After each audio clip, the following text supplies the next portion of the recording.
जिल्ह्यात अगोदरच पुराच्या संकटात शेतकरी असताना कर्ज वसुलीच्या नोटिसा आलेल्या आहेत। या नोटीस आल्याने जिल्हाधिकाऱ्यांनी स्थगितीचे पत्रक काढले।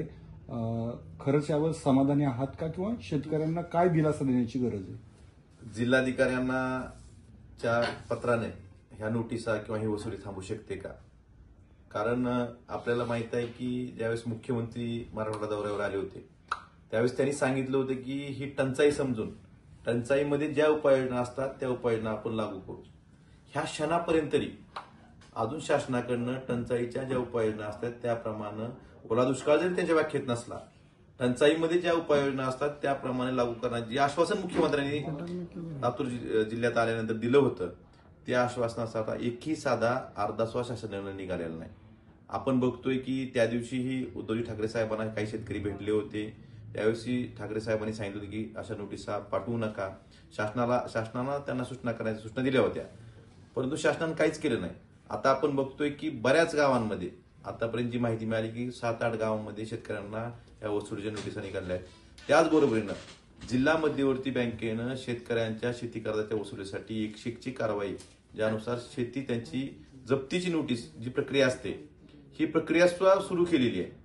धाराशिव जिल्ह्यात जवळपास 1369 शेतकऱ्यांवर 101च्या कारवाईनुसार प्रक्रिया सध्या प्रस्तावित केलेली आहे, सुरू केलेली आहे। असं असताना एका बाजूला शेतकरी कर्जमाफी मागतोय, पंजाबप्रमाणे मदत मागतोय आणि ती द्यायचं तर लांबच, टंचाईच्या उपाययोजना जाहीर करायचं तर लांबच, पण शेतकऱ्यांना कर्ज वसुलीच्या नोटिसा पाठवून बँकामार्फत जिल्हा बँकेची असेल किंवा खाजगी सरकारी बँकेच्या असतील हे शेतकऱ्यांच्या जखमीवर मीठ चोळायचं काम हे सरकार करतंय। आणि जिल्हाधिकाऱ्यांनी पत्र दिलं म्हणून कुठेतरी आपण त्या बाजूची बाजू मांडत असाल तर हे चुकीचं आहे।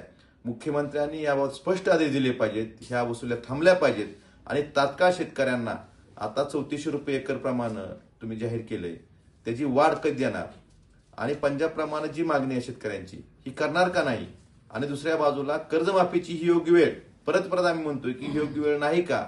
अजून किती नुकसान झालं शेतकऱ्यांचं मुख्यमंत्र्यांना बघायचं किंवा सरकारला बघायचंय, तर ही गोष्ट आता तरी तुम्ही समजून घेतली पाहिजे आणि पंचनामे बाकीच्या गोष्टीच्या मध्ये न पडता तुम्ही शेतकऱ्यांना आज तरी तुम्ही टंचाईच्या बाबतीतल्या ज्या उपाययोजना जाहीर कराव्या आणि 50,000 रुपये प्रमाणे शेतकऱ्यांना पंजाबच्या शेतकऱ्याप्रमाणे नुकसान भरपाई ऑगस्ट पर्यंत जरी पैसे आले असले, आता 8,500 शेतकऱ्यांना पैसे मिळत आहेत। जून पासून जे पाऊस पडला ते 50,000 प्रमाणे ती नुकसान भरपाई आणि कर्जमाफी ही तात्काळ जाहीर करावी हे सरकारला आमचं सांगणं आहे। आणि नाहीतर आम्ही शिवसेना उद्या या नोटीसची होळी तर करणारच आहोत, परंतु मराठवाडा स्तरावर माननीय उद्धवजी ठाकरे साहेब यांच्या नेतृत्वाखाली कर्जमाफी आणि हेक्टरी 50,000 अनुदान यासाठी सुद्धा शिवसेनेचा मोर्चा निघणार आहे।